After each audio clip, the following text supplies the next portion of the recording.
So guys মামা bat করছে, দেখা যাক একেবারে কত রান হয়। 6 কি দেখতে পাবো?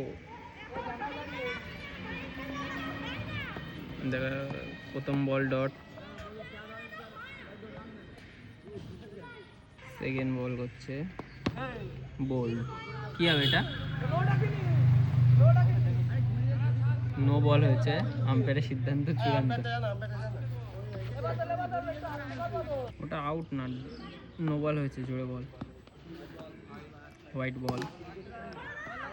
সবাইকে দেখতে পাবো বলে দেখা যাক, আবার হোয়াইট হোয়াইট হোয়াইট হচ্ছে, এক বল হচ্ছে শুধু। Catch miss, keeper catch miss করেছে, এক্ষুনি গিয়েছিল। যা সিঙ্গেল।